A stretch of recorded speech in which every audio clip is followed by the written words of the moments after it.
Chronic inflammation is very different from acute inflammation, and one of the biggest reasons is the involvement of lymphocytes, especially T cells and B cells. Unlike acute inflammation, which is dominated by neutrophils, chronic inflammation is driven mainly by lymphocytes. These cells become activated by persistent microbes or environmental antigens that the body fails to eliminate. Once activated, lymphocytes don't just respond once and stop, they keep the inflammatory process going, making it persistent and more severe. This is why lymphocytes play a major role in autoimmune diseases and hypersensitivity reactions. Among lymphocytes, CD for T helper cells are especially important. They promote inflammation by releasing cytokines, which act as chemical messengers. These cytokines amplify the early innate immune response, recruiting and activating other immune cells. Now, CD for T cells are divided into different subtypes, each with a specific role. First, we have Th1 cells. Th1 cells produce interferon gamma or IFN gamma. This cytokine activates macrophages through the classical pathway, making them more effective at killing microbes. Th1 responses are especially important in defense against intracellular bacteria and viruses, but they are also strongly involved in autoimmune diseases. Next are Th2 cells. Th2 cells release IL-4, IL-5, and IL-13. These cytokines activate eosinophils and promote the alternative macrophage activation pathway.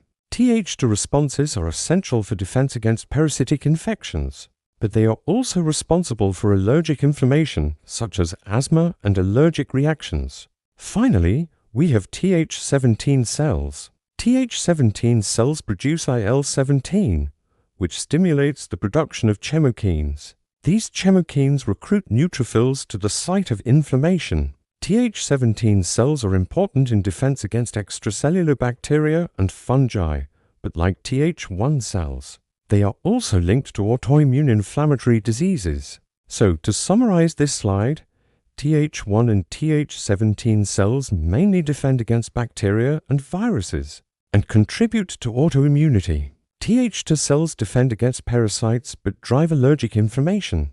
This coordinated activity of lymphocytes is what makes chronic inflammation persistent, complex, and clinically significant. Lymphocyte-macrophage interaction.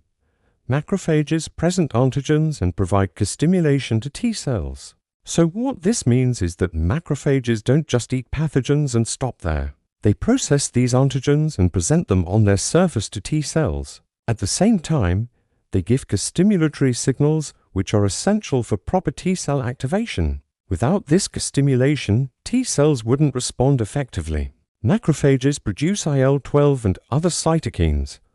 Once macrophages are activated, they release cytokines, especially interleukin-12. IL-12 is very important because it pushes T cells toward a Th1 type response, which is strongly pro-inflammatory. These cytokines help shape and intensify the immune response. Activated T cells stimulate macrophages. Now, once T cells are activated, they don't stay quiet.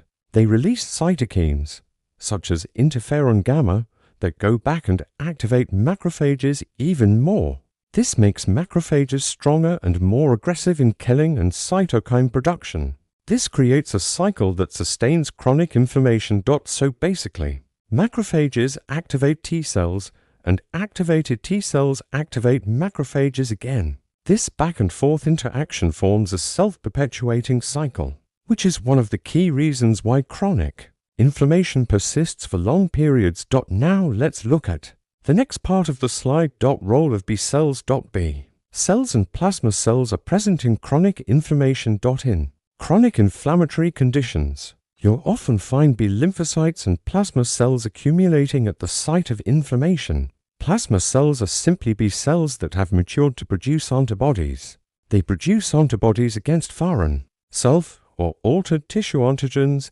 These antibodies may be directed against foreign antigens, but in many diseases, they can also target self-antigens or altered tissue components. This is especially important in autoimmune diseases, where antibodies contribute to tissue damage.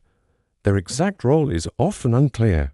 However, Even though B cells and antibodies are present, their exact contribution to chronic inflammation is not always well understood.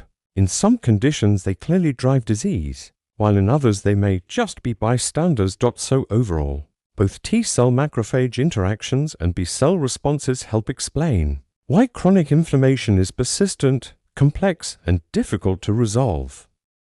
Now let's talk about tertiary lymphoid organs.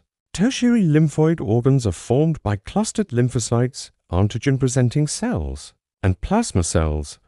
What this means is that, in chronic inflammation, immune cells don't just float around randomly. Instead, lymphocytes, APCs, and plasma cells group together, forming organized immune structures right inside the affected tissue. They resemble lymph node follicles. These structures actually look very similar to lymph node follicles. They can have distinct areas for T cells and B cells, almost like a mini lymph node forming outside the normal lymphatic system. They are seen in rheumatoid arthritis, Hashimoto thyroiditis, and H. pylori gastritis. You commonly find tertiary lymphoid organs in chronic inflammatory and autoimmune diseases, such as rheumatoid arthritis, Hashimoto thyroiditis, and even chronic infections like Helicobacter pylori-associated gastritis. They may help maintain immune responses. These structures are thought to support ongoing immune activity by allowing immune cells to interact locally, produce antibodies, and keep the inflammatory response active at the site of disease. Their significance is not fully established, however. Despite how organized they look, their exact clinical significance is still not completely understood. It's still unclear whether they mainly protect the host, worsen tissue damage, or do both. So in short, tertiary lymphoid organs are ectopic lymphoid structures that form during chronic inflammation and may play a role in sustaining immune responses.